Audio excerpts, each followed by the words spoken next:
पवित्र श्रीमद् भागवत गीता, पवित्र चारों वेद, पवित्र कुरान शरीफ, पवित्र बाइबल, पवित्र गुरु ग्रंथ साहिब, पवित्र कबीर साहिब की वाणी में छुपे हुए गूढ़ रहस्य अर्थात तत्व को जानने के लिए कृपया अवश्य सुनिए जगत गुरु तत्वदर्शी संत रामपाल जी महाराज के मंगल प्रवचन। परम पिता परमात्मा पूर्ण ब्रह्म सारी सृष्टि के रचनहार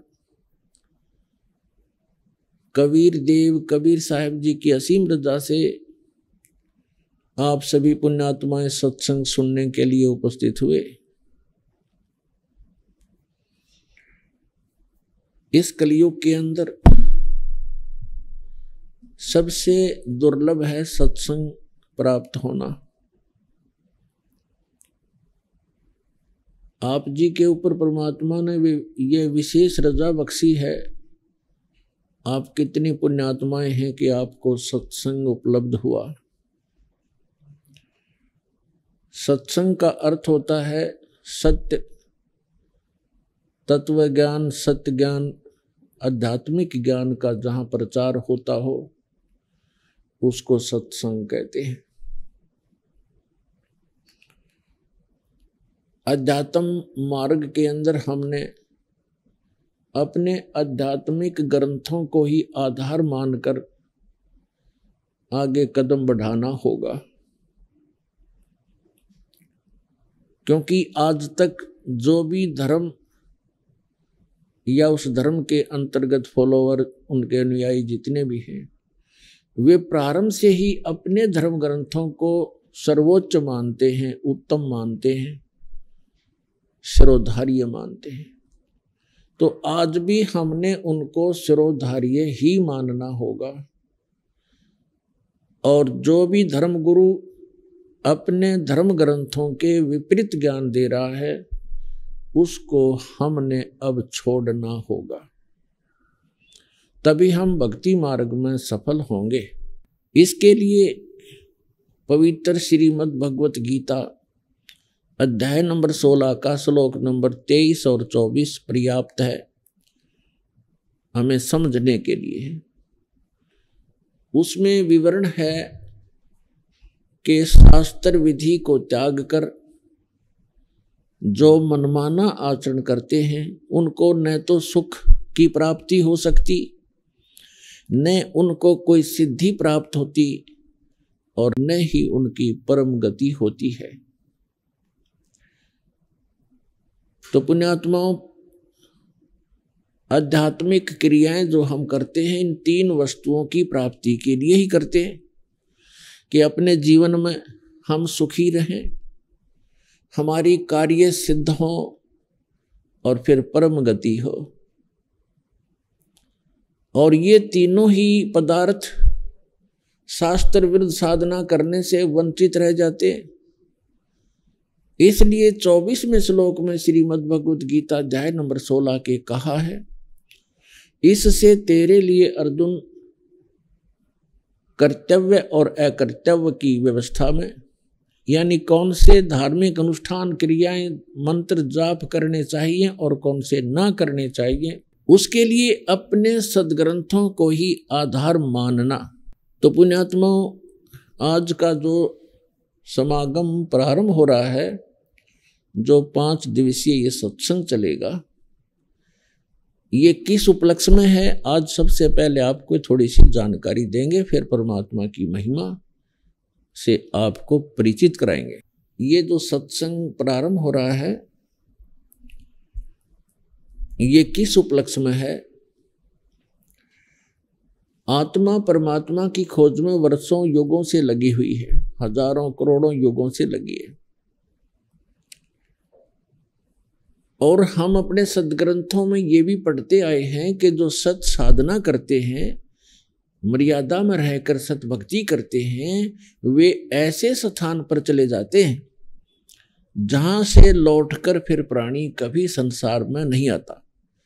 प्रमाण के लिए श्रीमद् भगवत गीता अध्याय नंबर 15 के श्लोक नंबर 1 से लेके 4 में प्रमाण किया है कि तत्वदर्शी संत की प्राप्ति के उपरांत और तत्वदर्शी संत कैसा होगा वो भी इसमें प्रमाणित किया है। जो उल्टे लटके हुए संसार रूपी वृक्ष के सभी विभाग जानता है, विस्तार से जानता है, वो तत्वदर्शी संत है। तत्वदर्शी संत चौथे अध्याय के 34वें श्लोक में कहा है कि अर्जुन तू तत्वदर्शी संत से उस तत्व ज्ञान को प्राप्त कर।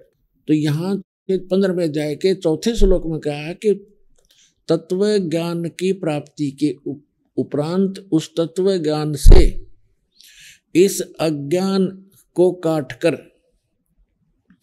अर्थात अज्ञान हटाकर, उसके पश्चात परमेश्वर के उस परम पद की खोज करनी चाहिए, जहां जाने के बाद साधक फिर लौटकर कभी संसार में नहीं आते।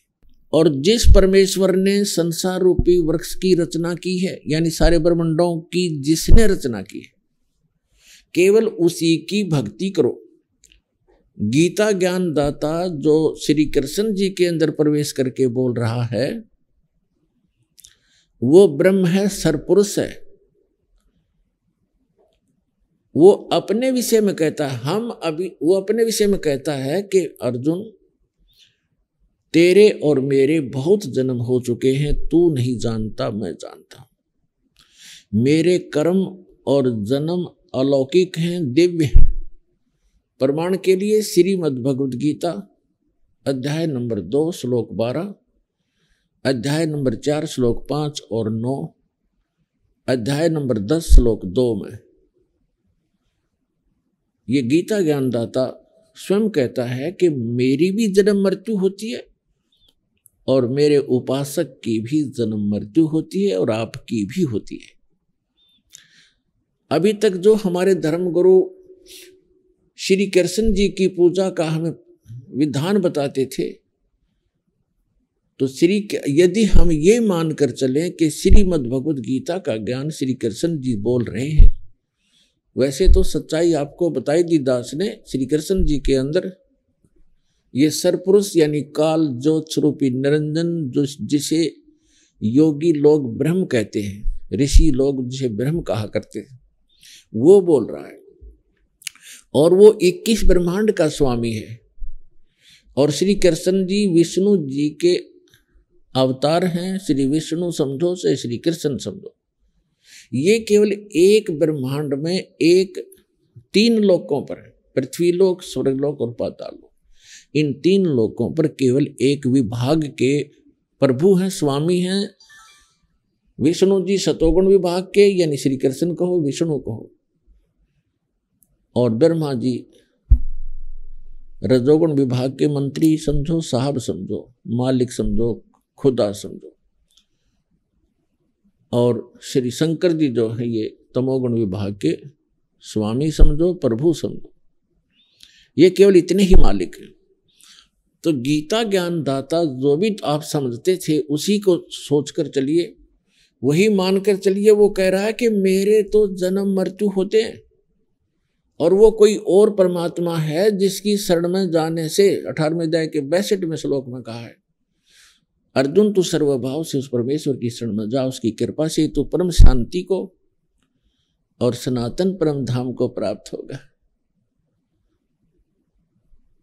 तो यहां हमने अब समझना है कि वो परमात्मा कौन है, जिसके विषय में गीता ज्ञानदाता भी प्रमाणित करा है कि उसी की शरण में जाओ, उससे आपको वो स्थान मिलेगा जहां जाने के बाद फिर लौटकर कभी संसार में नहीं आओगे। वो शाश्वत स्थान है। तो अब हम जो प्रसंग चला है कि ये आत्मा परमात्मा को युगों से खोज रही है, और हम पिछले इतिहास देखते हैं अपने ऋषि महर्षियों के, उन्होंने हजारों वर्ष तपस्याएं की, साधनाएं की, अनुष्ठान किए कि भगवान मिले कल्याण हो। लेकिन यदि उनका मार्ग ठीक होता तो वही मार्ग वो हमें बताया करते थे, तो हम सभी चले जाते और पृथ्वी खाली हो जाती। अब यहां शंका एक और उत्पन्न होती है कि भक्तजन श्रद्धालु कहते हैं कि यदि पृथ्वी खाली हो जाएगी तो यहां कौन रहेगा। तो ये बालक सोच होती है।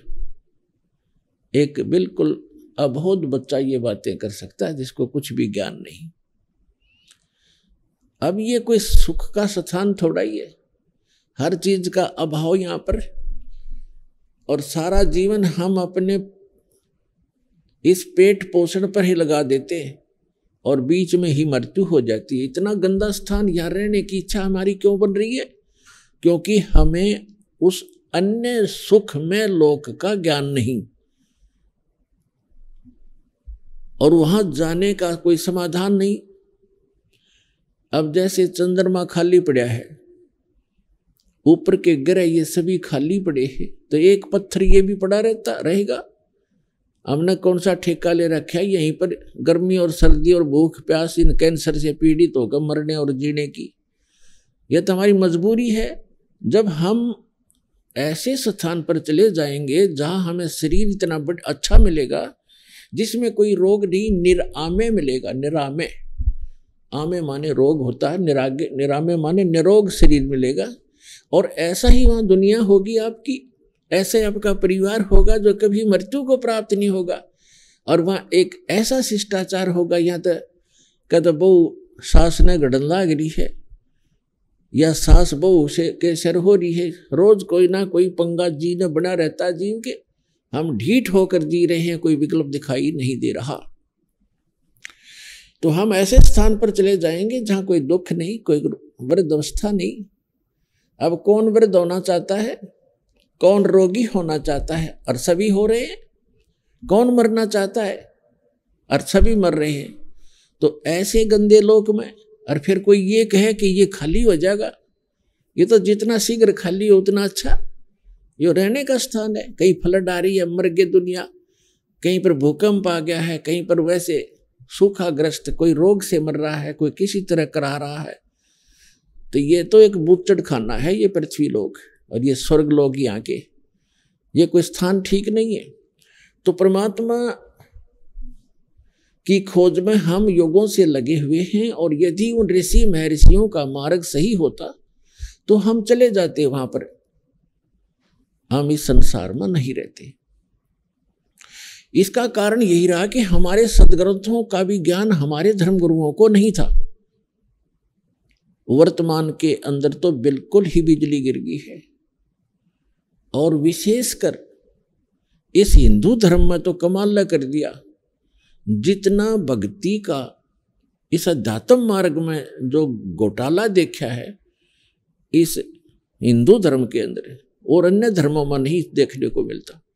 अन्य धर्मों के धर्मी जैसे कोई कुरान शरीफ का मानने वाला है, कम से कम कुरान शरीफ को आधार तो मान रहा है, और उसके अनुसार जैसा भी उनकी परंपरा वो एक ही तरह की भक्ति करे। इसी प्रकार ईसाई धर्म में देख ले, मुसलमान सिख धर्म में देख लो, और हिंदू धर्म में देख ले, जितने गुरु उतनी ही पूजा, जितने जो ज्ञान है उतने ही देवता। कोई कुछ पूज रहा है, कोई कुछ पूज रहा है, कोई कुछ बता रहा है, कोई कुछ बता रहा है, कोई आधार नहीं। जबकि हमारे सदग्रंथ हैं, उनको तो देखिए हम झांक के। तो हमारे धर्म गुरुओं को हमारे धर्म ग्रंथों का भी ज्ञान नहीं था। इस कारण से हमारे उन अनमोल रत्न, जो अनमोल खजाना हमारे घर में छुपा पड़ा था, ये हमारे धर्मगुरु उसको हमारे सामने रख नहीं सके, जिस कारण से हम गरीब से गरीब होते चले गए। हम आध्यात्मिक गरीब हो गए, निर्धन हो गए।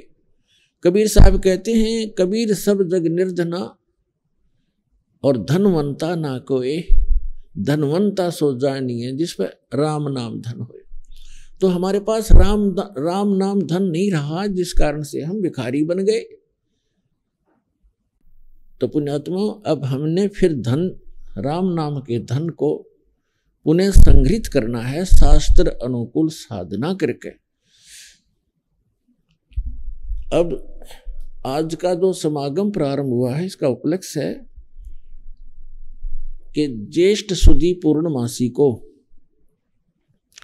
वो परम अक्षर ब्रह्म जो हमारे पिता हैं, जो हमारे हमदर्द हैं, जो हमारे दुख में दुखी होते हैं, जो हमें सुखी करने के लिए, और सतलोक जो स्थान हम छोड़कर आए हैं जहाँ हम सुखी रहा करते थे, उसकी खबर बताने के लिए, खबर देने के लिए, उसकी जानकारी देने के लिए वो परमात्मा स्वयं ही आते हैं।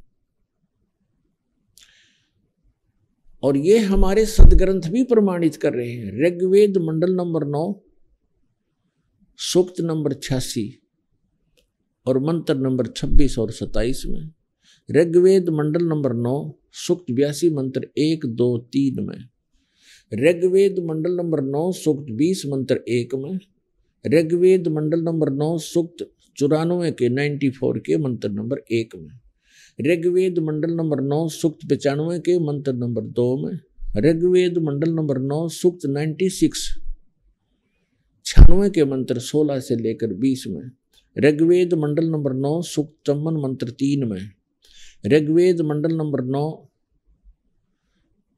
सूक्त 1 मंत्र 8 और 9 में, और भी अनेक स्थानों पर चारों वेदों के अंदर ये प्रमाण दिया है कि वो परमात्मा जो सर्वशक्तिमान है, सभी सर्वोत्पादक प्रभु, सबकी उत्पत्ति करने वाला, वो परमात्मा ऊपर रहता है ध्रुवलोक के तीसरे पृष्ठ पे।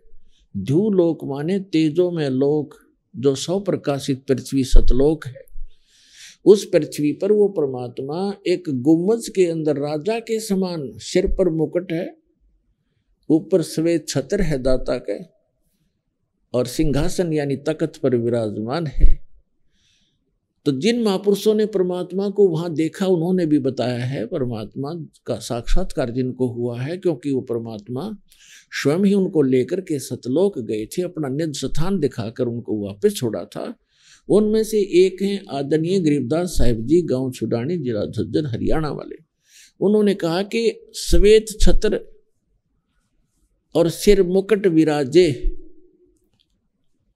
देखत ना उस चेहरे नु, गरीबदास ये वक्त जात है, रोगे इस पैरे नु। यानी वो परमात्मा के सिर पर सफेद छत्र है एक ऊपर, जैसे ये छत्र आप छतरी देखते हो छोटी सी, ये तो आर्टिफिशियल है, वहां परमात्मा की ओरिजिनल है। और सिर पर मुकुट है उस परम पिता के, जैसे राजा लोग पहनते हैं।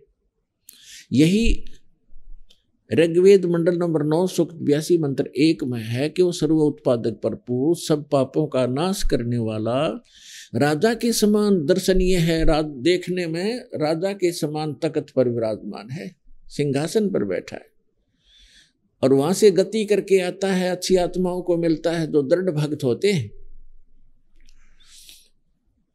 तो इन सभी वेद मंत्रों का निष्कर्ष है कि वो परमात्मा ऊपर बैठा है, नर आकार है, मनुष्य दृश्य है। जिन महापुरुषों ने परमात्मा को देखा, उन्होंने कहा हमरे ही हुनियार है हमारा सृजनहार, हमारा सृजनहार, हमारा भगवान, हमारा उत्पत्ति करता, हमारे ही शकल का है, हमारे जैसी शकल का है, हुनियार हमारे जैसे रूप का है। लेकिन उस परमात्मा की सामर्थ्य और उसके शरीर की कंस्ट्रक्स, उस बॉडी, मटेरियल ऑफ बॉडी हमसे ज्यादा शक्तिशाली और अविनाशी है, ताकतवर है, तेजों में है। तो सतलोक में जाने के बाद प्रत्येक प्राणी, प्रत्येक जीव हंस कहलाता है, हंस। और वहां जाने के बाद प्रत्येक का जो शरीर बनता है, वो जैसे हमें यहाँ शरीर मिला ये कच्चा है, किसी कारण से भी विनाश को प्राप्त हो जाता है, वहां जो शरीर मिलेगा वो कभी विनाश को नहीं प्राप्त होगा। उसमें नाड़ी तंत्र नहीं है, उसके अंदर ब्लड प्रेशर, शुगर, कैंसर आदि कोई रोग नहीं होता, वहां वृद्ध अवस्था नहीं है, और वहां सदा युवा रहते हैं। जब बच्चे होते हैं, ऐसे आपका परिवार होगा और बच्चे होंगे, और एक स्थिति ऐसी आती है कि वो युवा होने के बाद फिर युवा ही रहेंगे, वो सदा वृद्ध नहीं होते, और इतने शुद्ध विचार हैं, किसी चीज का अभाव नहीं है, किसी वस्तु का अभाव नहीं वहां पर। यहाँ तो एक हीरा आपने शायद किसी ने जीवन में देखा भी नहीं होगा, हीरा। और वहां सतलोक के अंदर हीरों के तो पहाड़ हैं, जैसे यहाँ पत्थर के पहाड़ हैं, वहां हीरे ठोकरों में रले मिलेंगे आपको। और दूधों की दरिया बहती है, सदाबहार वृक्ष हैं, किसी चीज का अभाव नहीं, जहां बैठो कुछ खाओ, और सब पकवान आपको किसी प्रकार के पकवान। जैसे परमात्मा जब काशी में आए हुए थे, 120 वर्ष रहे, तो एक बार किसी ने मजाक कर दिया था, झूठी चिट्ठियां डाल दी थी कबीर भगवान के नाम से कि सभी साधु संत आओ, और कबीर साहब भंडारा कर रहे हैं और उस समय लीला कर रहे थे। दाता एक गरीब कति एक सिंपल भगत की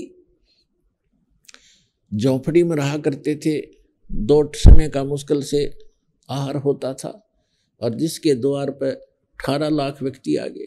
तो वो परमात्मा स्वयं गए अपने निज स्थान सतलोक में और वहां से 9 लाख बैलों के ऊपर बने बनाई जलेबी, कचौड़ी, पकौड़ी, दही, बड़े, बूंदी, लाडू सब कुछ भरकर, दाल, चावल, खांड, खीर सब कुछ बने बनाया और यहाँ सेकंड में लाता रहे। तो वहाँ सब वस्तुएं आपको उपलब्ध हैं। तो वहाँ कोई राग नहीं, कोई द्वेष नहीं।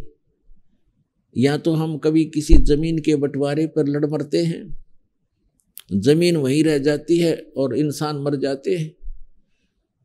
तो ये वृत्ति खराब क्यों होगी हमारी? क्योंकि एक तो ज्ञान नहीं और दूसरा हमारे साथ भगवान नहीं। जब हमारे साथ भगवान होगा और ज्ञान होगा, हमें किसी चीज का अभाव यहां भी नहीं रहेगा जब तक आप यहां रहोगे। आपकी सुरक्षा होगी, आपके बच्चों की सुरक्षा होगी। तभी तो हम भगवान की खोज करते हैं कि हमारा परिवार सुखी रहे, हम भी निरोग रहें, हमारी अकाल मृत्यु ना हो। चलो मृत्यु तो ये मानते हैं हम बूढ़े में बुढ़ापा मर जाएं, लेकिन बीच में ना मरे। तो ये इस गंदे लोक में भी, इस नासवान स्थल पर भी उस अविनाशी परमात्मा कबीर जी की शरण में आने के उपरांत ही हम ये सुख भी प्राप्त कर सकते हैं। तो ये ज्ञान हमें अभी किसी ने बताया ही नहीं और परमात्मा आकर बताने की चेष्टा कर रहे थे। सन 1398 से सन 1518 तक 120 वर्ष परमेश्वर यहाँ रहे। एक जुल्हाए गरीब की भूमिका, निर्धन की भूमिका की। अब वो भूमिका क्यों की? क्योंकि 5 दिन के अंदर इस समागम के दौरान हम आपको परमात्मा की रह कर विस्तार से जितनी हमारी बुद्धि काम करेगी दास की, आपको सब कथाएं सुनाएंगे, तब समझ में आएगी।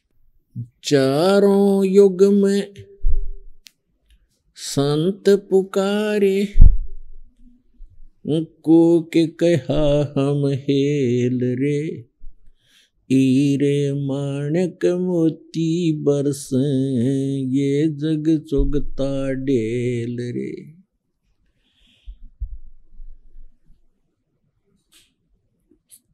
ये समागम उस शुभ दिन के उपलक्ष्य में मनाया जा रहा है कि वो परमात्मा हमारे पिता हम बालकों की गलती को अक्षमा करके जो हमने सतलोक में करी थी, क्योंकि सृष्टि रचना के माध्यम से आपको ये जानकारी होती है कि आप जी कैसे यहाँ फंसे थे इस गंदे लोक में, क्यों इतना कष्ट उठा रहे हैं। ये सजा है आपको, ये दंड है आपको यहाँ मिला हुआ है। और इस जेल के अंदर जो थोड़ी बहुत सुविधा प्राप्त कर लेते हैं, हम उसी को सुख मान रहे हैं। जेल में सुख सपने में भी नहीं होता। तो इस 21 ब्रह्मांड जो या जेल है काल की, इसमें सुख स्वप्न में भी नहीं हो सकता किसी प्राणी को, चाहे वो पूरी पृथ्वी का राजा हो, चाहे वो स्वर्ग का राजा हो। तो ये जो स्थान है, यहाँ हम क्यों आए, ये सृष्टि रचना में आपको बताएंगे, इस समागम के दौरान भी आपको बताएंगे। तो उस गलती को अक्षमा करके परमात्मा हमें बालक जान के अब यहाँ आते हैं, हमें अपना निज स्थान बताने, अपने पाने की यानी सतलोक जाने की विधि बताने के लिए वो स्वयं ही आते हैं। तो वो परमात्मा, जैसे उस परमात्मा के विषय में आप जी ने अभी प्रमाण सुना कि चारों वेदों में उसमें स्पष्ट है कि वो परमात्मा ऊपर रहता है, वहाँ राजा के समान ओवरऑल कंट्रोलर के रूप में सिंहासन पर विराजमान है। और उस परमात्मा की शक्ति, पावर ऑफ गॉड, उस परमात्मा की शक्ति सर्वव्यापक है।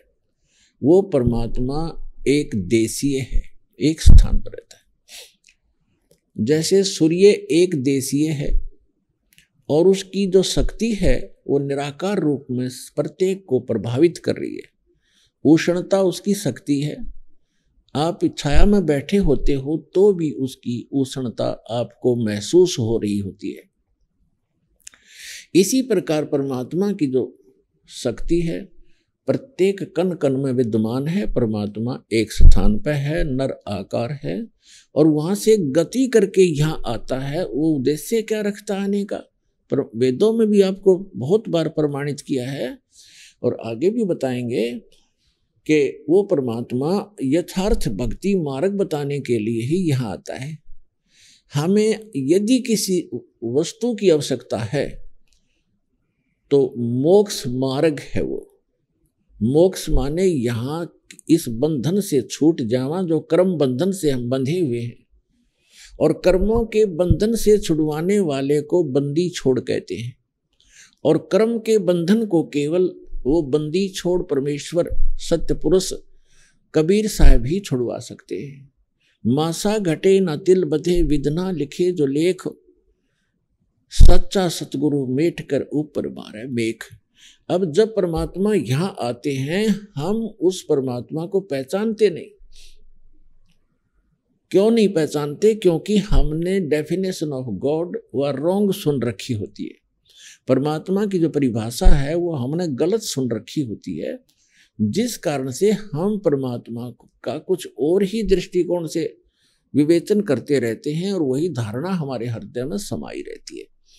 इसलिए वो परमात्मा यहाँ परमात्मा कम और एक मानव की तरह अधिक लीला करता है, ताकि वो हम उसके निकट रहकर कुछ उनके ज्ञान को फॉलो कर सके। तो इसलिए वो परमात्मा ने स्वयं आकर के यहाँ पर ज्ञान देते हैं। तो वो परमात्मा ऊपर रहते हैं, वहां से गति करके आते हैं, अच्छी आत्माओं को मिलते हैं और उनको फिर अपने सतलोक ले जाकर वापस छोड़ते हैं, अपना गवाह बनाकर छोड़ जाते हैं।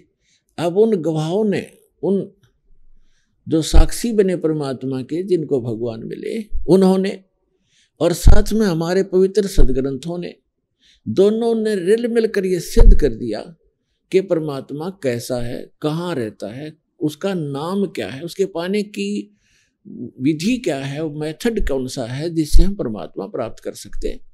और जो सदग्रंथों में और जिनको परमात्मा मिले उन महापुरुषों के अनुभव की जो उनकी अपनी अमर वाणी है, एफिडेविट है, वो दोनों मेल खा जाते, फिर संशय नहीं रहेगा आपको।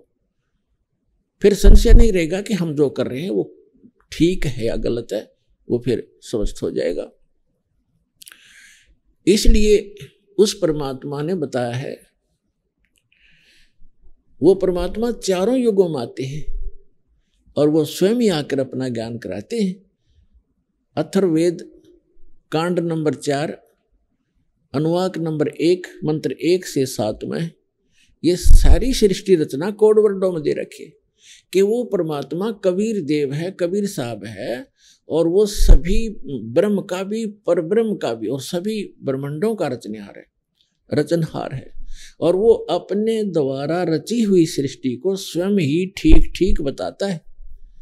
अन्य तो अटकलबाजी लगाते हैं, जैसे ब्रह्मा जी ने देवी पुराण में अटकलबाजी लगा रखी है। ऐसा सुना जाता है, ज्ञान और अज्ञान के आधार से मैं बता रहा हूं। तो जहां ज्ञान है फिर वो ज्ञान कहाँ रहा?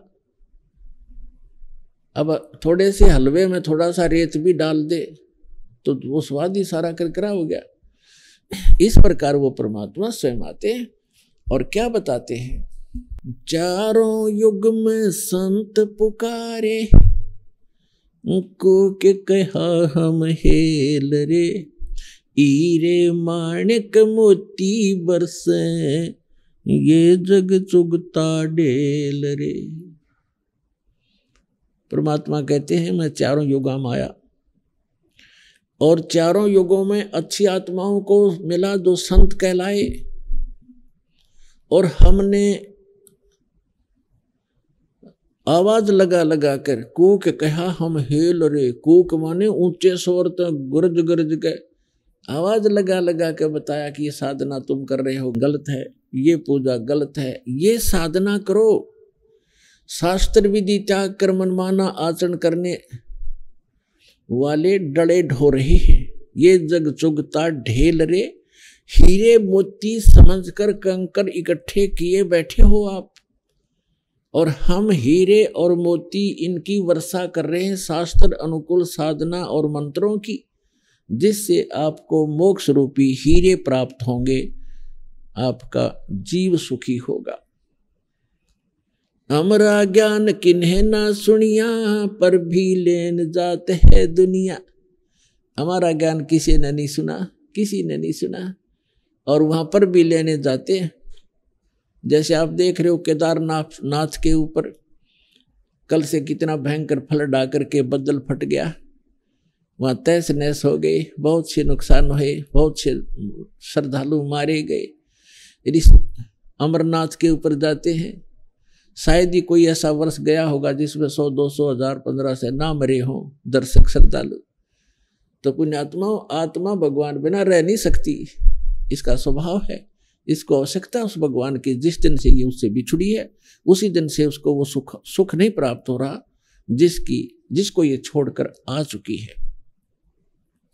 तो यहां परमात्मा कहते हैं हमरा ज्ञान किने ना सुनिया, और वहां धक्के खान जात है दुनिया, पर भी लेने जाती जोड़ तालाब में नहाने के लिए। है कहीं गीता और वेदों में प्रमाणिक की साधना से मोक्ष होगा? तो ये कहां से ग्रहण किया? ये शास्त्र विरुद्ध साधना है, इन लोक वेद बना रखा है इन अज्ञानी संतों, ऋषियों और आचार्यों ने। अब परमात्मा क्या बताते हैं? सतयुग में सत सुकृत कह टेरा, त्रेता नाम मुनींदर मेरा, द्वापर में करुणा में कहाया, और कलियुग नाम कबीर दराया। चारों युग में संत पुकारे, और कोक कहा हम हेल रे, हीरे माणिक मोती बरसे, ये जग चुगता ढेल रे। पुण्यात्माओं, किसी भी महापुरुष का इतिहास आपको नहीं मिलेगा जो चारों युग के अंदर आए हों, और चारों युग से आगे की भी जो जिन्होंने जानकारी दी हो, और सृष्टि की रचना की जानकारी जिन्होंने दी हो, तो वो परमात्मा है जिसने अपने द्वारा रची हुई सृष्टि को ठीक ठीक बताया। क्या बताया है? परमात्मा इस वर्तमान के चल रहे चतुर्युगी में सबसे पहले सतयुग के अंदर सत सुकृत नाम से यहाँ प्रकट हुए थे, और ये लीला ऐसी ही करते हैं परमात्मा, वो परम अक्षर ब्रह्म। इनफैक्ट वास्तव में यदि कोई भगवान है, परमात्मा है, तो एक ही है। परमात्मा एक है, प्रभु अनेक हैं। पुणात्मा, धीरे धीरे आप बच्चे हो, इस अध्यात्म मार्ग की जब आप PhD कर लोगे तब इन कोड वर्डों को समझोगे। अभी तो हम सभी को ही भगवान कह देते हैं, सभी को परमात्मा कहते हैं। फिर आपको लास्ट में एक ही परमात्मा नजर आएगा, जैसे श्रीमद् भगवद गीता अध्याय नंबर 15 के श्लोक नंबर 16 और 17 में 3 पुरुष हैं, एक सरपुरुष, एक अक्षर पुरुष। सरपुरुष ये ब्रह्म है जिसके लोक में हम रह रहे हैं, ये काल है, ये 21 ब्रह्मांड का पुरुष है, 21 ब्रह्मांड का स्वामी है, 21 ब्रह्मांड का मालिक है, केवल 21 ब्रह्मांड का। और एक ब्रह्मांड के अंदर ये पृथ्वी लोक, स्वर्ग लोक, पाताल लोक, ब्रह्मा विष्णु महेश के लोक, धर्मराय का लोक, निरंजन का लोक, और आगे दुर्गा का लोक, ये सारे मिलाकर एक ब्रह्मांड कहलाता है। ऐसे ऐसे 21 ब्रह्मांड है, उनका प्रभु है, उनका स्वामी है ये ब्रह्म, लेकिन ये परमात्मा नहीं है, ये काल है। और 7 संग ब्रह्मांड का स्वामी है जो परब्रह्म, जिसको अक्षर पुरुष कहते हैं, तो वो भी स्वामी है 21 ब्रह्मांड, 7 संग ब्रह्मांड का, लेकिन वो परमात्मा नहीं है। परमात्मा वो होता है जो श्रेष्ठ आत्मा हो, श्रेष्ठ आत्मा वो होता है जो किसी को दुख ना दे, सुख के अतिरिक्त उसके कोई विधान ना हो। तो वो परमात्मा सत्य पुरुष है जो असंग ब्रह्मांड का स्वामी भी है और परमात्मा भी है। वो सत्य पुरुष है। जैसे श्रीमद् भगवद गीता अध्याय नंबर 15 के श्लोक 16 और 17 में 3 पुरुष हैं, एक सरपुरुष, एक अक्षर पुरुष। सरपुरुष को हम काल कहते हैं, ब्रह्म भी कहते हैं, सरब्रह्म भी कहते हैं, और अक्षर पुरुष को अक्षर ब्रह्म भी कहते हैं और परब्रह्म भी कहते हैं संत भाषा में। और तीसरा जो परमात्मा, उसे परम अक्षर ब्रह्म भी कहते हैं, उसे परम अक्षर पुरुष भी कहते हैं, और उसको परमेश्वर भी कहते हैं, सत्य पुरुष। सत्य माने अविनाशी, पुरुष माने प्रभु परमात्मा। तो ये जो तीसरे नंबर का परमात्मा है, इसके विषय में गीता अध्याय नंबर 8 के श्लोक नंबर 1 में अर्जुन ने पूछा कि भगवान आपने गीता अध्याय नंबर 7 के श्लोक नंबर 29 में कहा है कि तत्ब्रह्म को जानकर और सारे अध्यात्म से परिचित और सभी कर्मों से परिचित केवल साधक जरा और मरण से छूटने का ही प्रयत्न करता है, संसार की किसी वस्तु को वो नहीं चाहता। तो वो ऐसा वो तत्ब्रह्म है। तो 8वें अध्याय के प्रथम मंत्र में गीता जी में पूछा है किम तत्ब्रह्म, वो तत्ब्रह्म क्या है, वो कौन है वो तत्ब्रह्म। तो गीता अध्याय नंबर 8 के श्लोक नंबर 3 में गीता ज्ञानदाता कहता है वो परम अक्षर ब्रह्म है, वो सर्वशक्तिमान परमात्मा, परम अक्षर ब्रह्म, सबसे श्रेष्ठ। परम माने श्रेष्ठ, अक्षर माने अविनाशी, और पुरुष माने ब्रह्म माने परमात्मा। अब जैसे अक्षर पुरुष को भी अक्षर पुरुष कहा है, पर ब्रह्म को भी अक्षर माने अविनाशी, लेकिन यहाँ परम अक्षर पुरुष कहा है कि उस वास्तव में अविनाशी परमात्मा वो है श्रेष्ठ, सबसे श्रेष्ठ। अब जैसे एक स्टील भी धातु है, काफी लंबे समय तक रह जाती है। एक मिट्टी की धातु का बना हो, जैसे एक मिट्टी से बना हो, एक स्टील से बना हो, तो उस मिट्टी वाले की तुलना में वो स्टील वाला स्थायी ज्यादा है, लेकिन उसका नाश होगा एक दिन, उसको जंग लगेगा। और वास्तव में सोना जो है उसको जंग नहीं लगता, तीसरा मटेरियल वो समझो। तो ऐसे वो परमात्मा परम अक्षर ब्रह्म है। तो गीता अध्याय नंबर 15 के श्लोक नंबर 16 और 17 का ये निष्कर्ष है कि इस पृथ्वी वाले लोक में, नाशवान लोकों में 2 प्रभु प्रसिद्ध है, एक सरपुरुष एक अक्षर पुरुष।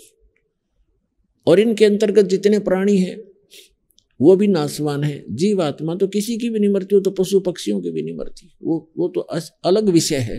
फिर 15वें अध्याय के 17वें श्लोक में कहा कि उत्तम पुरुष है तो अन्य। उत्तम पुरुष माने श्रेष्ठ भगवान, पुरुषोत्तम, वो तो इन दोनों से अन्य है, सरपुरुष और अक्षर पुरुष से। और परमात्मा इति उदारते, जिसको परमात्मा कहा जाता है, परमात्मा श्रेष्ठ, श्रेष्ठ आत्मा जो कभी दुख ना दे किसी को। और ये लोग तरमावेश विवर्ती अवेश्वर है, जो तीनों लोकों में प्रवेश करके सबका धारण पोषण करता, वो है अविनाशी परमात्मा। तो ये परमात्मा परमेश्वर, ये जो तीसरे नंबर का भगवान है, ये है हमारा सबका जनक है। और ये केवल ये है वास्तव में परमात्मा, बाकी स्वामी है, प्रभु है। तो यहाँ थोड़ा सा आपको धीरे धीरे सारा ज्ञान कराएंगे। तो क्या बताया है कि चारों युग में ये परमात्मा आते हैं और ये लीला करते हैं। जैसे ऋग्वेद मंडल नंबर 9 और सूक्त नंबर 1 मंत्र 8 में कहा है कि वो परमात्मा सब पापों का नाश करने वाला परमात्मा हमारा 3 प्रकार की 3 सतिथि से हम सबका धारण पोषण करता है। वो 3 सतिथि कैसी है? एक सतिथि में परमात्मा सतलोक में रहता है, तेजो में शरीर है उस परमेश्वर का, मनुष्य दृश्य है, वो सिंहासन पर विराजमान है, एक बहुत बड़ा गुम्बद है, स्तूप है बहुत बड़ा,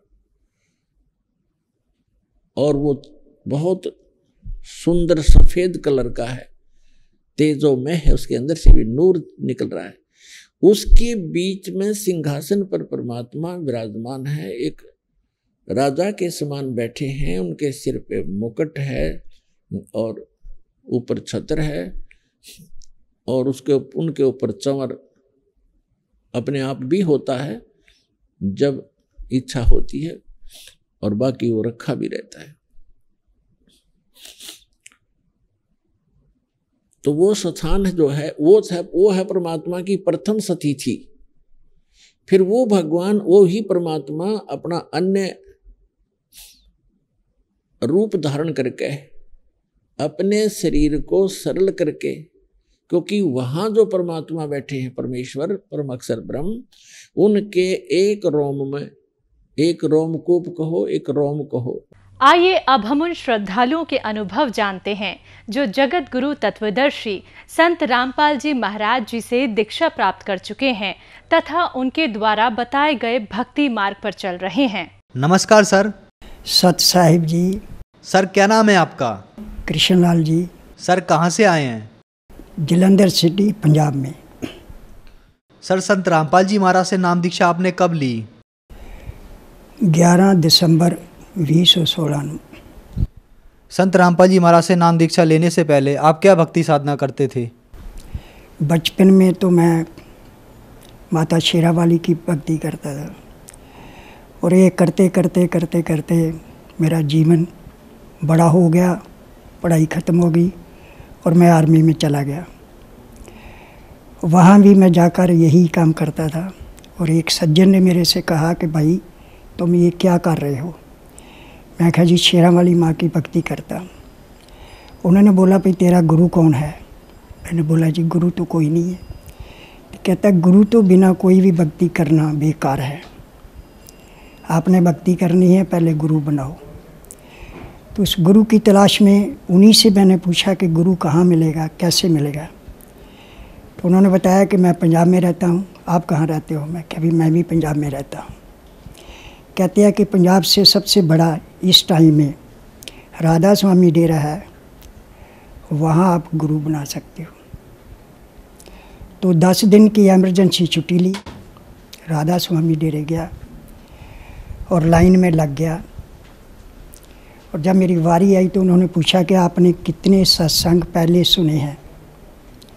तो मैंने जवाब दिया जी मैंने तो कोई सत्संग नहीं सुना। तो वहाँ से जवाब आया कि आप 5-6 महीने पहले सत्संग सुनो, उसके बाद में आपको नामदान मिलेगा। तो वापस आर्मी में चला गया और मन में ये आया कि अब गुरु तो नहीं मिलेगा, क्या किया जाए। सोचते सोचते एक दिन ऐसा मन में आया कि परमात्मा के बिना जीवन अधूरा है।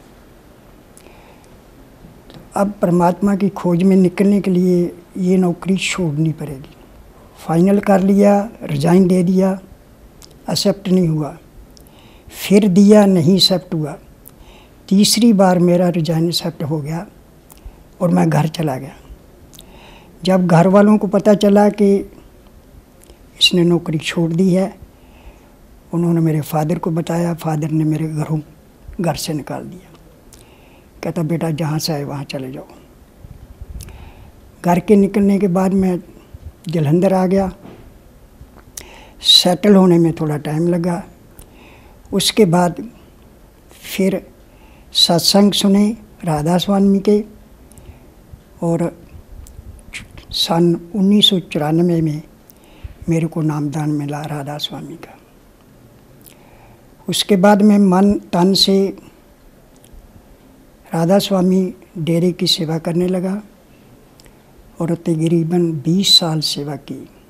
कि 20 साल के बाद में मैं इतना कमज़ोर हो गया कि मेरा चलना फिरना उठना बैठना भी कठिन हो गया।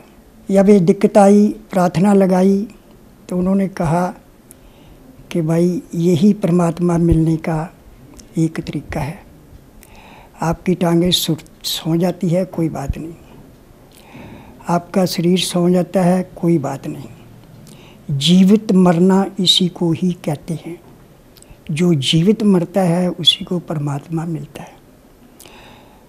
तो फिर भी अपना हठ नहीं छोड़ा। 2 साल और लगा रहा तो पागल हो गया। घर वालों ने उठाया और पागल खाने हॉस्पिटल में लेने के लिए चले गए मेरे को। रास्ते में मेरा छोटा भाई साथ बैठा था। उन्होंने मेरे लड़कों को समझाया कि बेटा इनको किसी और हॉस्पिटल में एक बार चेक करवा लो। तो एक माइंड डॉक्टर था एक रास्ते में हॉस्पिटल में, उसमें मेरे को ले गए। और उस डॉक्टर ने पूछा, भाई ये क्या है?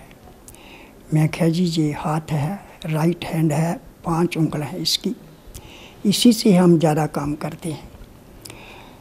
तो उन्होंने मेरे बच्चों को अपने कमरे से बाहर निकाल दिया और मेरे को पूछने लगे, भाई क्या आपको कोई सदमा लगा है, कोई माया का, कोई अपने नज़दीकी छूटने का? आपका दिमाग जो है वो एक जगह में फंस गया है। मैं कहा सर ऐसी कोई बात नहीं है। कहता फिर आप कोई ऐसा सिमरन कर रहे हो किसी को पाने के लिए, क्या कर रहे हो? मैं कहा जी सिमरन तो कर रहा हूँ। कहाँ का? मैं कहा जी डेरा ब्यास का। तो उन्होंने बच्चे को बोला मेरे को कि तुम जाओ, इसको मेरे पास 2 दिन के लिए रहने दो।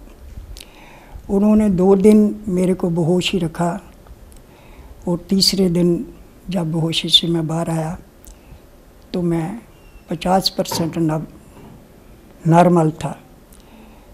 तो फिर वो डॉक्टर ने मेरे को बताया कि जो आप कर रहे हो इसको छोड़ दो। अगर आप अपना लाइफ चाहते हो, ठीक रहना चाहते हो, इसको छोड़ दो। छोड़ तो सकता नहीं था, लेकिन फिर भी मजबूरी की हालत में डॉक्टर की बात माननी पड़ी और मैंने उसको कम कर दिया।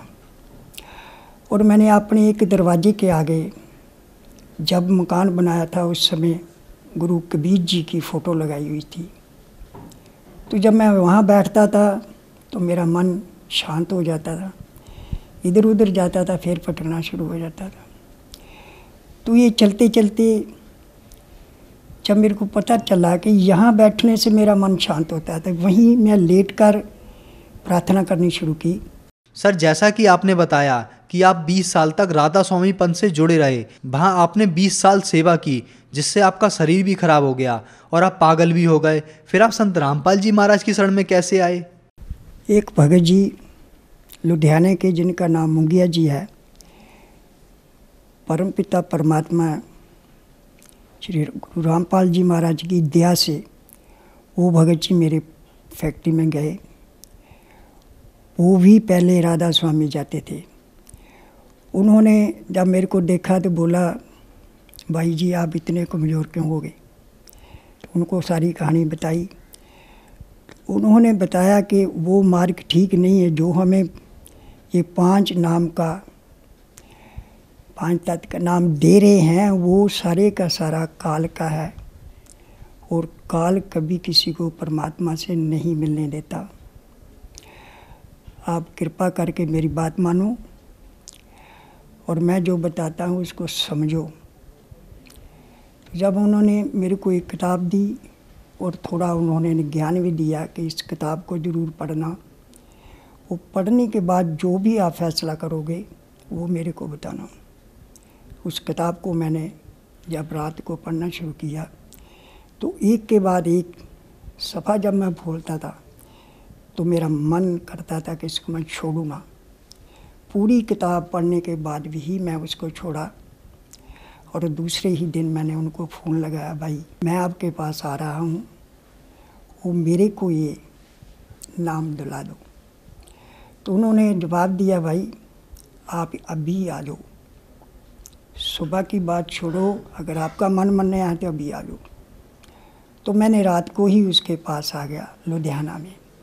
सुबह वो मेरे को लेकर इसी जगह में आए और यहीं से मेरे को प्रथम नामदान उन्होंने दिलाया। सर संत रामपाल जी महाराज से नाम दीक्षा लेने के बाद आपको क्या लाभ प्राप्त हुए? सबसे पहले तो जो मेरा शरीर कंडम हो चुका था, तुरना फिरना और सांस लेना इतना ज़्यादा मुश्किल हो चुकी थी कि मेरे लिए 20 कदम भी तुरना मुश्किल था। गुरु जी परमपिता रामपाल जी गुरु जी ने मेरे को जदों नामदान प्रथम नाम मिला तो मेरे शरीर में ऐसे हुआ जैसे कोई बिजली सी चमक जाती है। धीरे धीरे जैसे जैसे मैं उस सिमरन को करता रहा, भूख थी, रात दिन उसको छोड़ा नहीं और मेरा पूरे का पूरा शरीर ठीक होना शुरू हो गया। आज उन्हीं की कृपा से मैं चल फिर सकता हूँ। और हर कार्य इस संसार का कर रहा हूँ। और दूसरा लाभ, अब उस दौरान में मेरे फेफड़े खराब हो चुके थे, सांस नहीं आता था। कई डॉक्टरों को दिखाया तो वो दवाई देते थे, कहते थे जितने एक स्लिंग हो चुके हैं ये ठीक नहीं होंगे, जितने हैं उनसे काम चलाओ। आज जब मेरे को दूसरा नाम सतनाम मिल चुका है, तो इस नाम की वजह से, सिमरन की वजह से, गुरु रामपाल जी महाराज की वजह से आज मेरा श्वास भी ठीक है और मैं हर कार्य जड़ा है वो बड़ी आसानी से कर सकता हूँ। दूसरा लाभ, अभी थोड़े ही दिन हुए मेरी जो बड़ा लड़का है वो गुजर चुका है, उसकी घरवाली जो मेरी नूरानी है वो मेरे पास रहती है। तो उसके भरा का जलंधर में ऑपरेशन हुआ, ऑपरेशन ठीक हो गया, उसको छुट्टी मिल गई।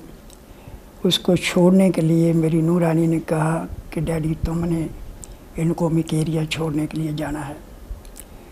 तो मैंने कहा बेटा आप भी साथ चलो। हम 5 आदमी गाड़ी में थे, तो एक गाड़ी जो मेरे पीछे तकरीबन 10 किलोमीटर तक पीछे आ रही थी, कई बार मैंने उसको रास्ता देने की कोशिश की लेकिन उसने क्रॉसिंग नहीं की। एक जगह जाके, खुली जगह जाके उसने अपनी गाड़ी को मेरी गाड़ी में जोड़ना शुरू कर दिया। मैं राइट हैंड गाड़ी चला रहा था, लेकिन इतना मजबूर कर दिया कि मेरे को अपनी गाड़ी को डिवाइडर के साथ लगाना पड़ा। जब डिवाइडर के साथ लगाया तो आगे वाला चक्का राइट हैंड का इतना घिसरा कि उसका टायर उठ गया और उसकी जो बीच वाली स्टपनी होती है वो डिवाइडर के ऊपर चढ़ गई और गाड़ी पलटने लगी। तो परमपिता परमात्मा रामपाल जी महाराज की दया से वो गाड़ी पलटन से बच गई। पहिया नीचे गिरा और गाड़ी सीधी हो गई। हम 5 ही उनकी दया से बच गए, अदरवाइज वहाँ बचने का हमारा कोई भी, गुरु जी की और क्या कृपा आपको बताऊं। आज जिस मकसद के लिए हमने पिछले 24 साल गुजारे, उनका मकसद मिला और हम परमात्मा के दरबार में आ गए। मेरे सच्चे पातशाह के दरबार में हर समय परमात्मा की दया होती है। जब मैं राधा स्वामी की भक्ति कर रहा था तो उस भक्ति से जैसे मेरा शरीर खराब हो गया, वैसे वैसे ही मेरे फेफड़े जो हैं वो भी खराब हो गए। तो उनको ठीक कराने के लिए हॉस्पिटल गया, चेक करवाया और उन्होंने मेरे को डिक्लेयर किया कि आपके फेफड़े जो हैं 85% स्लिंग हो चुके हैं और इनके लिए दवाई है। अगर थोड़ा आगे के लिए जो रहते हैं वही बच सकते हैं, ये ठीक नहीं हो सकते। उसी दौरान में मेरे बड़े लड़के की मौत हो गई और वो इस दुनिया से चले गए। उनका भी सदमा लगा। उनके छोटे छोटे बच्चे 2-3 बच्चे हैं वो रह गए। उसके बाद में भक्ति ना छोड़ने की वजह थी मेरी मिसेज की भी 2 साल के बाद में मृत्यु हो गई और मैं अकेला ही रह गया। तो गुरु रामपाल जी महाराज ने कृपा की थी, अपना भक्त भेजा। उन्होंने मुझे ये मार्ग दिखाया और इस मार्ग में आकर मेरे को परमात्मा का सच्चा नाम मिला और सच्चाई सामने आई। जो वो 5 नाम काल के देते थे, हमें पता चला कि वो काल है, काल के नाम हैं, उनसे कोई फ़ायदा होने वाला ना था। लेकिन पहले हम भूले हुए थे, उन्हीं की भक्ति कर रहे थे और दुख उठा रहे थे। आज हमें गुरु रामपाल जी की कृपा से हर सुख मिला है और हर सुख से हम बिल्कुल आपके सामने ठीक ठाक हैं, पूरा कामकाज कर सकते हैं, कोई भी परेशानी हमें नहीं है। जैसा कि आपने बताया कि आप 20 साल तक राधा स्वामी पंथ से जुड़े रहे, फिर आपने 2 साल से संत रामपाल जी महाराज की भक्ति शुरू की, तो इन दोनों भक्ति साधनाओं में आपको क्या अंतर दिखा? सर जैसे कि मैं बता बैठा कि वो 20 साल के बीच में जब भी उनसे प्रार्थना की जाती थी कि हमें परमात्मा का कुछ भी अनुभव नहीं हो रहा, तो वो एक ही बात बताते थे कि समय को और बढ़ा दो, जैसे 2 घंटे, 2.5 घंटे, 3 घंटे कर दो। तो वो करते करते करते करते हमारा शरीर जो बिल्कुल ख़त्म हो गया और हमारा बड़ा लड़का भी गुजर गया हमारी आंखों के सामने और हमारी मिसेज भी गुजर गई। ये सब उसी दौरान में सब कुछ हुआ। जब हम उसको छोड़ के परमपिता परमात्मा गुरु रामपाल जी चरण में आए, तो एक तो हमें वो जो सदमा था उससे हमें गुरु जी ने बाहर निकाला, क्योंकि सदमे में रहकर कोई भी भक्ति नहीं होती। तो गुरु जी ने पहले हमें उस सदमे से बाहर निकाला, फिर उन्होंने अपना सच्चा नामदान दिया। उस नामदान को पाकर हम आज धन हो गए। आपके सामने ये मेरा शरीर है, ये सारे कार्य इस संसार के भी कर सकता है। सर जो श्रद्धालु आज आपको देख रहे हैं, खास करके उन लोगों के लिए जो राधा स्वामी पंथ से जुड़े हैं, उनको आप क्या संदेश देना चाहते हैं? कि ये भगत इस काबिल तो नहीं है कि किसी को कोई संदेश दे सके, लेकिन मैं प्रार्थना कर सकता हूँ कि वो मेरे भक्तजन जो इस संसार में इस शरीर में आए हुए हैं, उनके लिए सबके लिए ज़रूरी है सच्ची भक्ति और सच्चे परमपिता परमात्मा का नामदान होना बहुत ज़रूरी है। अगर उनके पास सच्चा मार्ग नहीं मिला, सच्ची नामदान भक्ति नहीं मिली, तो वो सारी उम्र भी कोई भक्ति दूसरी करेंगे तो वो कभी भी इस 84 के चक्कर से निकल नहीं पाएंगे, मुक्ति नहीं कर पाएंगे। तो आपसे मेरी सबसे हाथ जोड़ के बेनती है, आज का समाज पढ़ा लिखा है, समझ सकता है, सोच सकता है, और सच्चा गुरु परमपिता परमात्मा जो इस समय इस सृष्टि में आए हुए हैं गुरु रामपाल की शरीर में, उनसे नामदान लेकर, उनसे मार्ग को अपनाकर, उनकी सच्चाई को जान करके उनसे नामदान लीजिए और अपना इस 84 के चक्कर से मुक्ति कर पाइए। सर संत रामपाल जी महाराज से नाम दीक्षा कैसे ली जा सकती है? गुरु रामपाल जी महाराज का जो आज सत्संग चल रहे हैं वो कई चैनलों पर चल रहे हैं। उसके नीचे एक पट्टी चलती है पीले रंग की, उसके ऊपर मोबाइल नंबर दिए हुए हैं। जो भी भक्तजन इस मार्ग मानना चाहता है वो उस नंबर में फ़ोन लगाकर पूछ सकते हैं।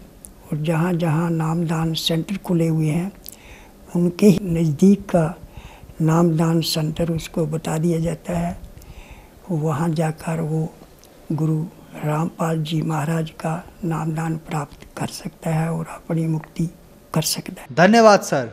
सत साहिब जी।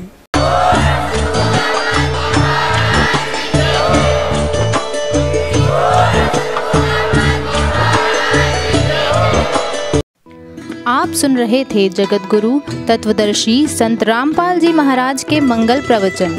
अधिक जानकारी के लिए संपर्क करें।